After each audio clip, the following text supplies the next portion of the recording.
নমস্কার বন্ধুরা, আপনাদের সকলকে স্বাগত জানাই আমার চ্যানেল নবান্নের সমাহারে। আজ আবারও আপনাদের সামনে নিয়ে হাজির হলাম একটা দারুণ স্বাদের রেসিপির ভিডিও। আজকে আমি আপনাদের সাথে শেয়ার করব পটলের সম্পূর্ণ নিরামিষ স্বাদের একটা দুর্দান্ত রেসিপি, যেটা বানানো এতটাই সহজ যে একবার বানালে কিন্তু বাড়িতে সকলেই আপনাকে বারবার বানানোর জন্য রিকোয়েস্ট করবে। গরম গরম ভাত, রুটি, পরোটা, লুচি সমস্ত কিছুর সাথেই অসাধারণ লাগে। এই রেসিপিটা বানানোর জন্য বেশ কয়েকটা পটলের খোসাটা এভাবে ছাড়িয়ে নিয়ে মাথা এবং পেছনের দু সাইড এইভাবে একটু চিড়ে নিয়েছি। এবার এখানে নিয়ে নিয়েছি ছোটো বাটির হাফ বাটি দই, টক দই, আর এখানে দিয়ে দিচ্ছি কিছু মশলা, হাফ চামচ হলুদ গুঁড়ো, হাফ চামচ ধনে গুঁড়ো, হাফ চামচ জিরে গুঁড়ো, দিয়ে দিচ্ছি হাফ চামচ কাশ্মীরি লাল লঙ্কার গুঁড়ো। এবার এটাকে একটু খালি মিশিয়ে নিয়ে তার মধ্যে দিয়ে দিচ্ছি অল্প পরিমাণ নুন, দিয়ে ভালো করে কিন্তু এটাকে আমি ফেটিয়ে নিচ্ছি। আর নুনটা দিলে কিন্তু দইটা খুব ভালোভাবে এখানে কিন্তু এটা মিশিয়ে নেওয়া যায়, খুব ভালোভাবে ফেটানো যায়, সেই জন্য এখানে কিন্তু নুনটা ব্যবহার করলাম। এবার ভালো করে দেখুন এই মিশ্রণটা একদম তৈরি হয়ে গেছে, এখানে আর কোনো দানা দানা নেই। এবার এটাকে আমি সাইডে রেখে দিচ্ছি। এবার অপর দিকে আমি গ্যাস চালিয়ে কড়াই বসিয়ে দিয়ে তার মধ্যে দিয়ে দিচ্ছি পরিমাণ মতো সর্ষের তেল। প্রথমেই বেশি তেল দিচ্ছি না, যেহেতু প্রথমে পটলগুলোকে একটু নুন হলুদ দিয়ে ভেজে নেব, সেজন্য এখানে অল্প পরিমাণ নুন আর হলুদ দিয়ে ভালো করে এটা মিশিয়ে নিয়ে আমি পটলগুলো এর মধ্যে কিন্তু দিয়ে দেবো। আমি এখানে কিন্তু প্রথমে নুন হলুদটা দিয়ে ভালো করে তেলের সাথে মিশিয়ে নিয়ে তারপরে পটলটা দিয়েছিলাম। আপনারা আগে কিন্তু তেলের মধ্যে পটল দিয়ে তার মধ্যে নুন হলুদটা দিতে পারেন। দেখুন ভালো করে সমস্ত কিছু করে নিয়ে আমি পটলটাকে সুন্দর করে লাল লাল করে একদম ভেজে নিয়েছি। অবশ্যই লো টু মিডিয়াম ফ্লেমে একদম সময় নিয়ে এটাকে ভাজতে হবে, হাই ফ্লেমে করবেন না, তাহলে কিন্তু পটলটা পুড়ে যাবে। সময় নিয়ে ভালো করে কিছুক্ষণ ভেজে নিয়ে লাল লাল করে নিয়েছি। এবার তুলে নিলাম।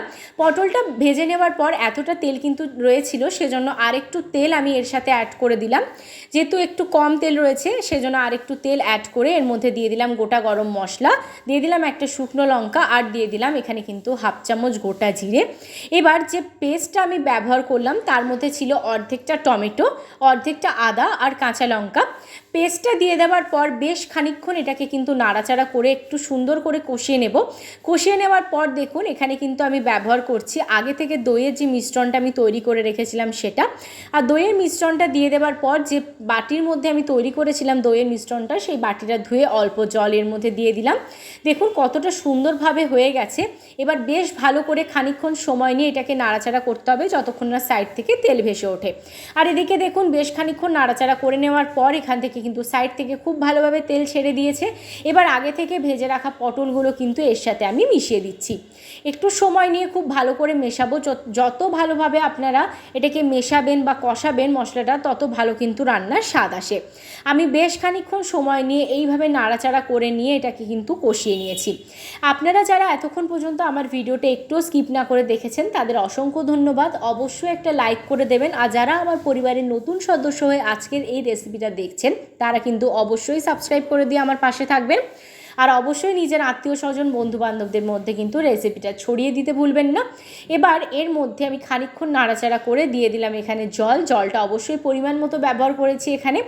জলটা দিয়ে দেওয়ার পর এটাকে আমি 5 থেকে 7 মিনিটের জন্য একদম লো টু মিডিয়াম ফ্লেমে ঢাকা দিয়ে দিচ্ছি। আর এখন দেখুন এদিকে কিন্তু ফিরে এসেছি আমি 7 মিনিট পর। খুব ভালোভাবে ফুটে উঠেছে আর পটলগুলোও কিন্তু খুব ভালোভাবে সেদ্ধ হয়ে গেছে। আমি আপনাদের একটু দেখিয়ে দিচ্ছি, দেখুন কত ভালোভাবে এটা সেদ্ধ হয়েছে। এই রেসিপিটা আপনাদের কেমন লাগলো আমাকে অবশ্যই কমেন্ট করে জানাবেন। আর দেখুন অল্প একটু চিনি এর মধ্যে দিয়ে দিলাম যাতে স্বাদটা খুব ভালোভাবে ব্যালেন্স হয়। আপনারা চাইলে কিন্তু এখানে ঘিও অ্যাড করতে পারেন, কিন্তু এখানে আমি কোনো রকমের ঘি ব্যবহার করছি না। গরম গরম ভাত, রুটি, পরোটার সাথে খেতে কিন্তু দুর্দান্ত লাগে। রেসিপিটা ভালো লাগলে বাড়িতে একবার অবশ্যই ট্রাই করবেন। ভালো থাকবেন, সুস্থ থাকবেন। আবার দেখা হচ্ছে একটা নতুন রেসিপির সাথে।